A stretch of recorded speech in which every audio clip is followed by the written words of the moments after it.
Pense que tu es toujours accompagné par ton âme. Hein? Quand tu regardais à gauche, tu regardais le corps de ta sœur. Donc c'est important que toi, tu sois relié à ton âme et que tu vois cette image où ta sœur elle était aussi reliée. Hein? D'accord?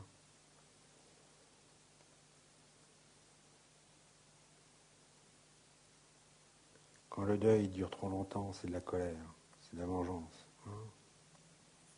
Pourquoi tu m'as quitté? Hein? Ok. Euh,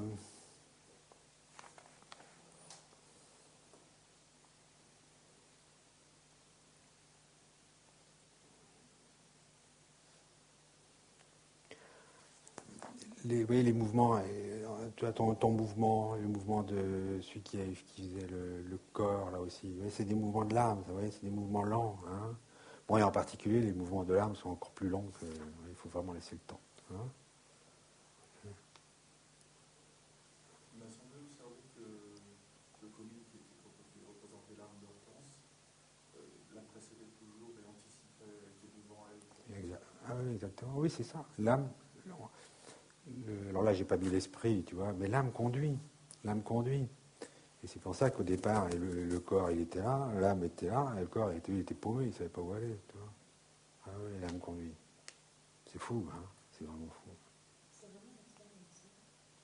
Non seulement elle conduit, mais c'est un acte constant. Qui est là, c'est lequel sans cesse.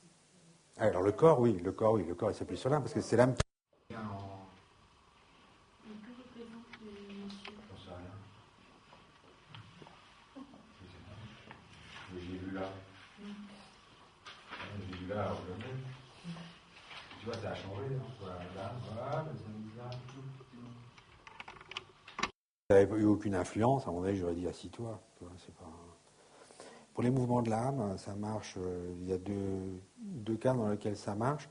Il n'y a pas beaucoup de représentants. Plus on met de représentants, plus ça dilue l'énergie. Tu vois, il n'aurait pas eu d'influence, ça n'aurait pas bougé, il aurait peut-être fait rasseoir. Ça m'arrive. Hein. La deuxième, c'est quand il y a plein de monde. Hein. J'étais dans des constellations où il y avait 10 soldats allemands, 10 soldats français, ou 20 soldats allemands, 20 soldats français. Je ne vous dis pas le chaos. Hein. Mais alors là, ça pète l'énergie. Moi, dans ces cas-là, je joue dans un rôle de persécuteur. Alors, je sens, comme ça, le couteau en permanence. Quoi. Et après, tout est en paix. Hein. Les victimes comme les persécuteurs, tout le monde est en paix. Donc, c'est les deux conditions. Soit pas beaucoup de monde, et voilà, j'ai eu de la chance. Tu vois, c'était des mouvements lents, des mouvements des personnes qui avaient vraiment un mouvement de l'âme, hein, ou alors du monde. Hein. Et oui, c'est aussi dans la perception et dans l'attente. Hein.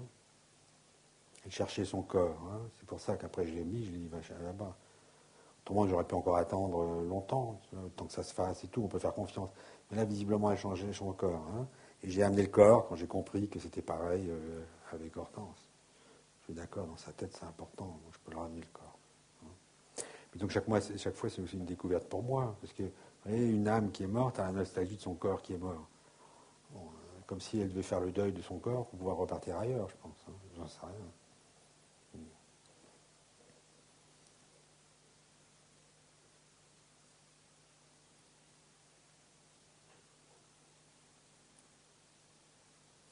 On peut encore poser des questions. J'ai pas le temps d'en faire une autre, là. C'est un peu... Si on est séparé de son âme, on se sent mal. Tu comprends? L'âme est toujours là. L'âme est toujours là. Tu vois, je pense que dans le cadre de l'âme et la conscience, tu vois, c'est-à-dire que quelqu'un qui tue une autre personne, peut-être en son... Mais l'âme est là, et l'âme elle chope, tu vois. C'est-à-dire qu'elle souffre. Les gens qui meurent, les tueurs, ils sont vraiment mal, tu vois. Et il faut avoir plus d'empathie pour les gens qui meurent, enfin qui tuent, parce que quand ils sont morts, ils sont vraiment beaucoup plus mal que les victimes. Hein.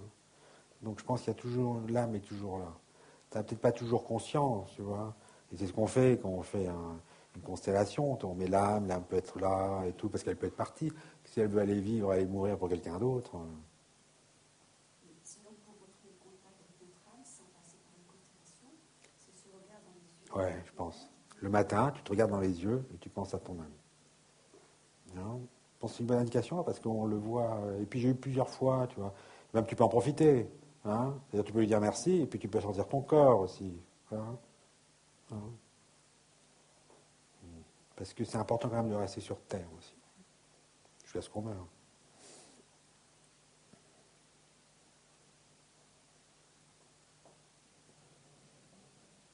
Alors, quand vous avez des manifestations comme celle-là, ça veut dire qu'il y a quelque chose qui s'ouvre. Hein. Vous avez entendu, non? Non. Ça, ou les frissons. Vous avez remarqué, à partir du moment quand l'âme regardait son corps, il y a eu des frissons qui sont passés. Là, ça veut dire que c'est là où ça se dénoue. Hein. Et donc, soyez attentifs quand vous êtes représentant, parce que c'est qui se permet d'ouvrir. Hein. Moi, maintenant, quand je demande, et une sœur, j'ai des frissons partout, je dis, ok, je vais aller là-dedans. Quoi. Vous voyez, je le sens comme ça. Quoi. Oui, vas-y. Mais ça répondait aussi à ma demande. Qui était? Je suis partagée entre plusieurs responsabilités, je ne sais pas comment... Oui, c'est pour ça que je te dis à la fin. J'ai bien compris le mot. Ah, ok. J'ai cogité aussi là-dessus. Non, c'est pas évident, parce que c'est pas uniquement à l'intuition, vous voyez. Au départ, je prends la croyance négative de la personne, hein, je me tue à aider les gens ou je sais pas quoi, et c'est toujours dans mon esprit, et à la fin, je leur sers comme cerise sur le gâteau. Je pense pas que ça soit indispensable, mais ça fait une petite touche personnelle. Hein? Ah oui, je te suis, tu comprends? Hein? Okay. Si on regarde dans le miroir, qu'on se regarde dans les yeux et qu'on a peur. Parce que moi, j'ai déjà fait ça, je me fixais et j'ai eu super peur.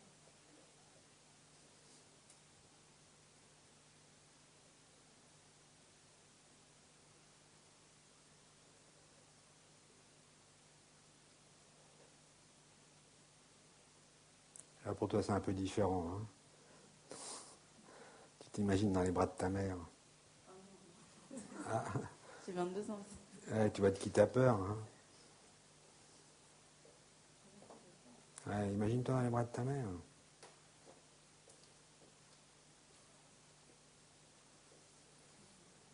Ben tu sais, alors, j'aime bien quand les gens ne comprennent pas, comme ça il n'y a pas d'objection, disait Barthélemy.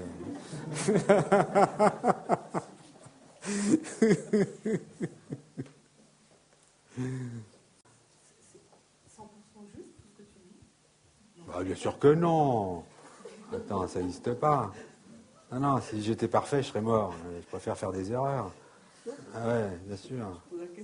Oui, non, mais alors 100% juste, je suis sûr que c'est pas vrai. Je ne suis pas 100% juste. Non, parce que tu t'appuies beaucoup sur la résonance. Non, pas du tout. Pas du tout. Et le ressenti?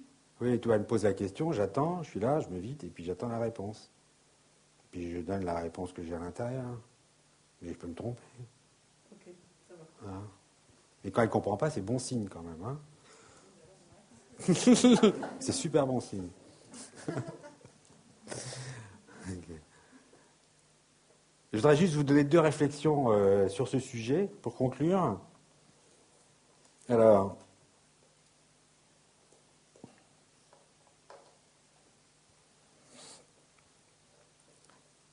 des fois, quand j'ai des couples qui viennent et qui ne vont pas bien ensemble et tout, je fais soit de la CNV, mais je ne prends pas un individuel. Je fais des constellations familiales.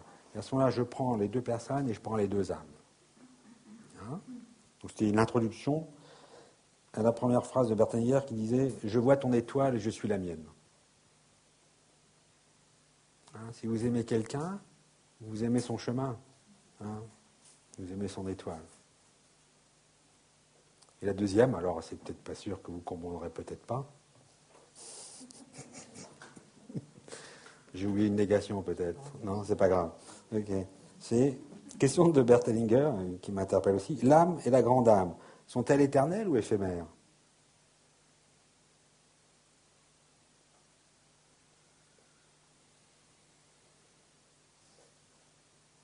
Voilà, ça sera le sujet de la prochaine.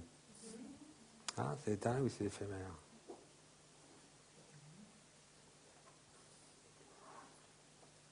Une bonne question. Hein? Merci de l'avoir posée. Oui. Peut-être un sujet de thème pour le prochain congrès. Oui. Ok.